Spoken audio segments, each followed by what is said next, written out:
बंगाल का जहां तक सवाल है, मैं मानता हूं कि यदि 10% महिला भी टर्न अराउंड करती हैं, भारतीय जनता पार्टी के पक्ष में मतदान करती हैं आने वाले चुनाव में, तो वहाँ की पूरा राजनीतिक परिदृश्य जो है वो बदल जाएगा और भारतीय जनता पार्टी के लिए एक कंफर्टेबल मेजोरिटी जो है। मैं नहीं जानता कि भारतीय जनता पार्टी ने इसी काम के लिए ये बिसात बिछाई थी लोकसभा में और राज्यसभा में महिला आरक्षण बिल को लेकर के, लेकिन इतना मैं जानता हूँ कि बात करने से लगता है कि जैसे शिद्दत के साथ ये वाकई चाहते थे कि 2029 से पहले यदि हमने कमिट किया है, 2023 में हम महिला आरक्षण लाए हैं, तो वाकई जो गलती जरूर थी उस समय, कायदे से उसी समय जो है वो डिलिमिटेशन और संख्या को लेकर के भी वो उसी समय सुनिश्चित कर दिया जाता तो संभवतः बेहतर था।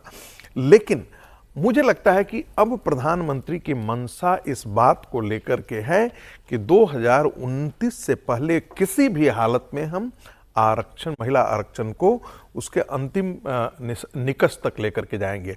और जो प्रधानमंत्री कल का राष्ट्र का जो उनका संबोधन था उसमें भी ये प्रतिबद्धता साफ जाहिर कर रही थी।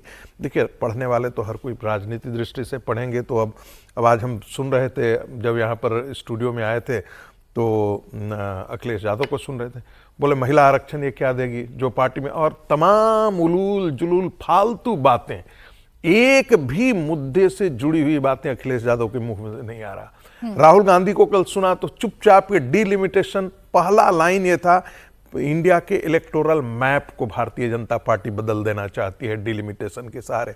अरे भाई, आरक्षण होगा, संख्याएं बढ़ेंगी तो डिलिमिटेशन भी होगा। आपके दादाजी किए थे, नाना जी किए थे, नानी आपकी दादी की थी, तब आपको संस्थाओं पर विश्वास था, दुनिया को विश्वास था। आज आपको लगता है कि भारतीय जनता पार्टी चूंकि उसके समय हो रहा है तो हमको विश्वास ही नहीं करना चाहिए, सब कुछ गड़बड़ घोटाला। और एक और बात बोलूं, उन्होंने हमेशा जिक्र किया, सारे वक्ताओं ने, विपक्ष के सारे वक्ताओं ने जिक्र किया किसका? जम्मू एंड कश्मीर का। जम्मू रीजन के लोगों का शुरू से यह मांग था कि डिलिमिटेशन जम्मू एंड कश्मीर में होना चाहिए, क्योंकि जनसंख्या का अनुपात जम्मू रीजन का कश्मीर संभाग से ज्यादा था। इसके बावजूद भी सीटों की संख्या जो है वो श्रीनगर एरिया में ज्यादा था, जम्मू में कम था, तो उनके साथ विश्वासघात हो रहा था, जिसका जिक्र जो है नहीं हुआ इस संसद के अंदर। विपक्ष तो अपनी बातें कह रहा है, विपक्ष तो ये बता रहा है कि महिलाओं के आड़ में डिलिमिटेशन ये सरकार लेकर आना चाहती थी, हम इसीलिए सरकार के साथ नहीं थे। महिला आरक्षण बिल को तो हम 2023 में ही पास करवा चुके हैं, लेकिन जिस शिद्दत की जिक्र अभी हम कर रहे थे या संगीत जी कर रहे थे, विजय जी, वो शिद्दत क्या सरकार के अप्रोच में नजर आई? महिलाओं को 2029 में महिला आरक्षण मिल जाए, क्या इस शिद्दत के साथ सरकार ने फ्लोर मैनेजमेंट किया, विपक्ष के साथ बातचीत की, और क्या ये कोशिश सही दिशा में थी सरकार की कि महिलाओं को उनका हक मिल जाए, आधी आबादी को हक मिल जाए, और ये बात वो समझा पाएंगे महिलाओं को? प्राची जी, बहुत महत्वपूर्ण सवाल पूछा आपने, लेकिन ये 1.5 दिन पहले का सवाल हो सकता था कि क्या शिद्दत से काम कर रही है सरकार। अब तो नतीजे में दिख गया कि कितनी शिद्दत थी सरकार की।